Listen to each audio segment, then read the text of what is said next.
My personal take on this is, as a man, you should use your body to its full potential for the entirety of your life. There shouldn't be an excuse as you age to say, well, now I become sedentary. Now I don't do this anymore. You should use your body for whatever you can for as long as you can. Take into account that as you age, you want to be able to play with your kids, play with your grandkids. You want to be capable in a situation where you need to be capable.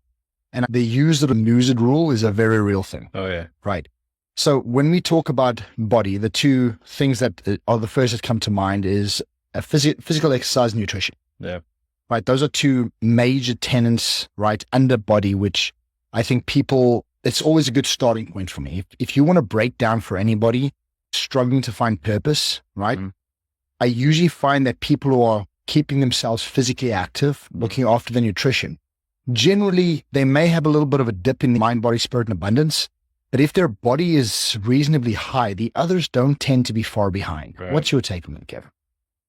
Yeah, I think I kind of live this with the physical part, where I let myself get out of shape, but it just happens. It's not anything intentional. I think a lot of Americans deal with that. People around the world in general. So the journey to get back to fit is challenging, and you are essentially going to have to go through some pain. Yeah. Right. But here's what makes me think: choose your hard is an expression that comes to mind, right? When you think fitness and nutrition, to me, it should be easy, but it's really hard for some folks, because they just don't know what to do, which is where I think we come into play, is we can help you with that and find a plan that works for any palate. Yeah. Going back to choosing your hard, like you said, you want to be able to play with your kids for a long time. You want to be able to do an abundance of things, not to go to that tenet, but you want to be able to do all kinds of just physical type activities, regardless of what it is. And I mean, we're pretty versatile people, if you ask me, when it comes to physical capability. But I would say with myself, I lost that for a while, so I had to retrain a lot of my body. I'm still working through that, especially with my knees. But to me, when it comes to physical fitness, and your nutrition, you choose your path in life. Which hard do you want to deal with? Yeah. Do you want to go through physical pain in the gym, or do you want to go through physical pain through ailments and heartaches and illnesses and whatever disease comes with not taking care of your physical fitness and your nutrition? I've watched a lot of people out there when they talk. Let's use this one video I recently saw. I think she was a doctor. She was talking about when you go to the beach, for example, like people that are battling skin cancer or things like that, and you go sit out in the sun, what do you put on your body? They put a sunblock full of chemicals that soak into your body. Then what are you doing? You're eating and drinking like shit, right? So if you choose to go over to the beach and you put the chemicals on your body, and then you're eating and drinking and partying and whatever you're doing, that's one play. And that's, I'm sure, a good time. It's fun. It's enjoyable. But I told you when we had a meal after our workout about when I was in Vegas and how we were going a number of places, and I had to sit and rest because my feet, knees, and back were killing me. Yeah. And I was like, this just can't end this way. Like, it can't go like this. I've got to do something.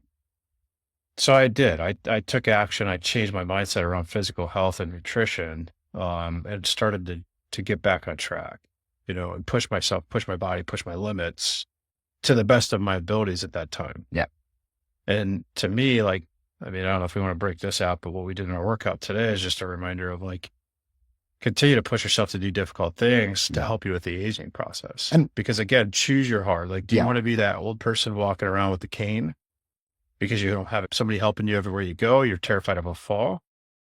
I mean, we've all seen the pictures of the 65-year-old, fit, in shape, great looking guy versus the 65-year-old who didn't take care of themselves. Which one do you want? I want to be the fit, healthy 65-year-old. And my decisions today are going to feed that. One thing I want to make clear to everyone listening is, by no account is this a advocation for trying to live forever or trying to live past a certain point. It's about making the most about your life on a daily basis. Right. And within the tenets that we're talking, specific on the body, nutrition and physical exercise is a given.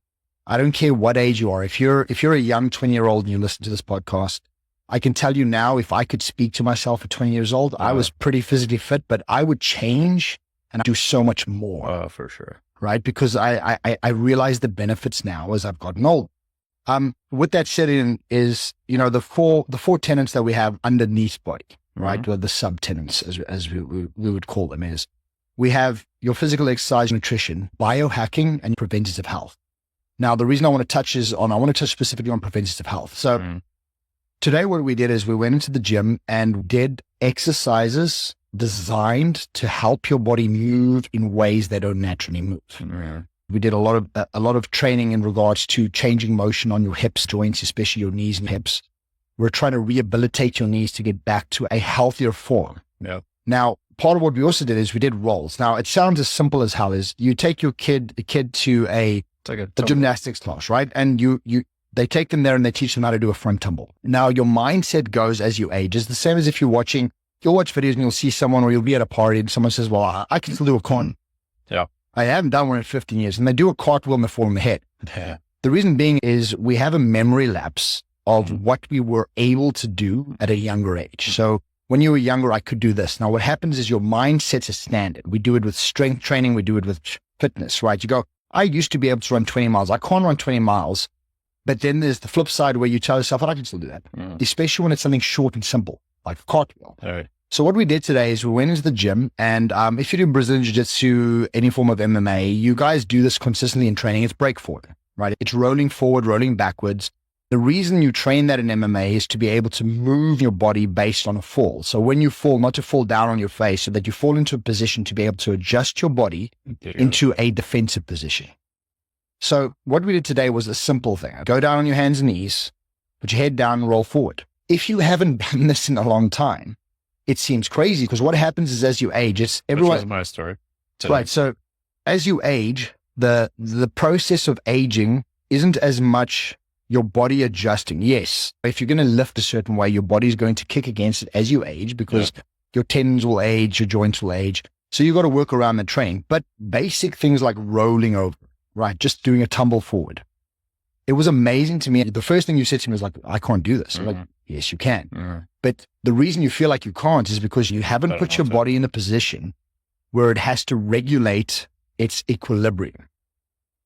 Yeah, I think we'll share the video of it because we have that recorded. Whenever I was trying to figure out how I was going to do this tumble, there's a fear factor involved. Yep. So the exact verbiage that I use, it's probably on the recording. I can't fucking do this, is what I told myself. Then I stood up, motivated myself, and then I was like, don't be a fucking pussy. So I got down and I did it. Yeah. Right. And then, of course, I slammed harder than I probably wanted to. But I did it. It makes a lot of sense to do. We're big guys. Yeah. Like, we are not small people. And there was a busy day in the gym today. I don't know how many weird looks we got. And it goes back to ego, right? Preventative health, the focus of preventative health is you can get sick or get an injury. When it happens to you, you can now work on either the symptom, which is what the medical industry does. They'll give you medication to treat the symptom. Yeah. Or you can treat the cause, which is basically rehabilitation. Well, but preventative, right? You want to prevent in the scenario, right? So that your brain knows how to equalize when your equilibrium's off. Right. What you're doing is you're teaching your body to put itself into positions, which is natural, right? We're naturally able to do these things. Yeah. But the point of this is, as we age, there's certain things we just stop doing. You'll find a lot of people as they age go, oh, I can't run anymore. Yes, you can. You just stop running. Yeah. I can't do sprints. Yes, you can. You just stop doing them. Mm-hmm. Right. It doesn't mean that you're going to be as fast as when you were 20. Right. Obviously, there's an aging process, but use it or lose it. Hopping, specifically in the gym, there's a lot to be said for preventative health. In physical fitness, preventative health is doing movements. Right? We don't look like the big buff bodybuilders walking in, picking up weights, doing that. They said, we're walking in there and we're walking backwards with sled. Very versatile. It's a versatile thing. We're doing sprints. We're doing high knees. We're moving our bodies in a way that we don't on a daily basis. We're creating a preventative health system where we're moving our joints and our body in a specific way to ensure that that movement is not so foreign to your body that when you eventually do it. So here's a scenario. One of the movements we did today was a backwards fall. You stand straight up, you squat down, roll onto your back, flip over on your head, and push off on your hands so you land on your feet. Mm-hmm. Why is this important? Right. Because if you ever fall, right, as you're aging, and if you've practiced this enough, You drop your all-cause mortality by being able to avoid falls. Right. You brought that up to me when we first started training together. One of the big things that you talked to me about that I didn't really think about previously, but slip, trips, and falls is one of the biggest killers of elderly. Yes. So if you have grip strength to hold on to something, you might prevent a fall. If you have leg strength, you have the ability to hold yourself up. We do a lot of leg and grip strength training, cross training type stuff. I'll share an actual story. I remember, I think it was my oldest, maybe. I don't remember which child. I was walking out of the garage. I had her in the car seat under my arm like this. And this is when I was out of shape. This is when I had bad knees. I didn't see water. My garage floor can get really slippery if you're in flip-flops or Crocs or some kind of a Florida shoe. Didn't see this water, and my foot hits that, goes straight forward, and I dropped straight down on my bad knee. Yeah. So fortunately, I didn't really do anything like major, but I definitely hurt it. And it took me a good 6 months to recover from that. And so it also set me back in my journey with everything. But my point of even saying that is like, I was probably 40 when that happened, maybe even in my 30s. If I was, let's call it 60, 70 years old, and you hit that water like that and you fall, like those can be killers. Like a life-ending event. Right. Literally life-ending events. So what we're doing, these rolls that we did today, start to incorporate at the knees and getting those back into it, using those joints, doing these physically hard things. I think it's fun, but it's also a challenge. You don't see people doing what we're doing in the gym. No. That's what I think is fun about it. It's not the norm that you go in, and what we start pushing out. The reason that body is one of our tenets is because it's not just physical exercise. Right. On the most basic level, get up, get outside, go for a walk. Right. On the more advanced level, how well do you want to age? How much do you want to be able to do? There's oftentimes you'll see someone who's older, in their 60s and 70s, and you'll see them move as if they're 30. I want to be that guy. Sure. I want to move that way. So under body tenets, there's physical exercise, there's nutrition, right? You know who inspires me a lot? Yep. Sylvester Stallone. Yes. Like that guy, he did Expendables 4. It looks fantastic. Easy. And he moves how well. well he moves, the stunts he does. That's kind of my hero. Like, I want to be like that. You want to age and be one of those guys. So you want to be the older guy that people go, wow, look how that guy moves, right? And there's so many aspects of it. So under the body tenets, you got your physical exercise, you got your nutrition, right? Biohacking is a very important one. What is biohacking? Biohacking is finding mechanisms through supplementation, diet, chemical intervention like TRT to give yourself a boost in longevity. Yeah. I watched a very interesting video where a guy was advocating for taking Cialis every day. Right now, not Cialis so that you can have an erection the whole day, but for blood flow, purely to oxygenate your body. Interesting. So physical exercise is part of biohacking. The type of exercise you do is part of biohacking. Your nutrition is part of biohacking. Your supplementation, your chemical regimen that you take in regards to TRT or anything to boost your natural hormone levels, peptides. Yeah. The whole point of biohacking is finding mechanisms to find what works best for you to keep you at tip-top form as you age. And it's not even about aging. It's not about tomorrow. It's about today. I want to feel like $1 million every day when I wake up. Yeah. That is the purpose under the body tenets of those 4 subtenets. Yeah. Is to keep you within that realm. And what I've found is a lot of people I'll sit and talk to, and we'll talk about aging, and we'll go, oh, well, how old? Well, I'm turning 45 this year. Great. How do you feel? Honestly, if I had to be super honest, I feel better now than I did when I was 30. I do too. And again, I'm not saying that superficially to try and elevate. I'm saying it because when I was 30, there were so many things that I didn't do that I do now. And by all accounts, is if I could speak to myself when I was 30 years old, go, listen, you want to do these things, it would have changed how I lived my life at 30 years old. Yeah. But these things come with experience. So now what we're trying to do is take these experiences and lay them out for everybody. And Layman's Lab, the whole purpose of this is to take something that is technically difficult to kind of comprehend. None of it is actually that difficult. What we want to do is break it down. We want to lay these snakes out straight. It's the same concept as all about TRT, testosterone replacement therapy. Yeah. Right.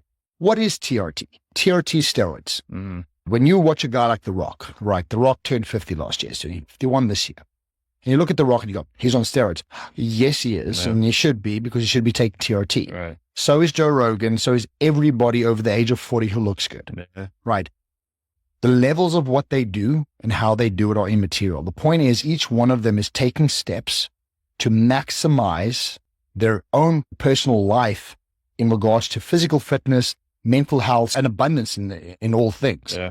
So find those mechanisms. There are so many tools available. And what we're going to do within the Layman's Lab is break these tools out for you. And we're going to tell you what, one, based on research, we found that works. So I'm not stuck on any one thing. You and me both are research guys. I will always research the best mechanisms I can find currently. I will research them to the point, if they look like they're something that's going to work, I'll try it. Mm-hmm. Years ago, I looked at veganism. If you decide you want to just eat plants and you forget the moral stance on it, and that works for you, I want to hear how it works. Yeah.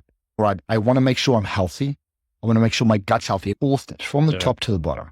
To make sure those steps are there, I have to, not want to, not kind of want to, I have to make sure that I give myself, my body, my engine, you've mentioned before, my engine needs to get the best fuel. Yes. Needs to have everything that I can do to make my engine run and purr. And those tools are available to us.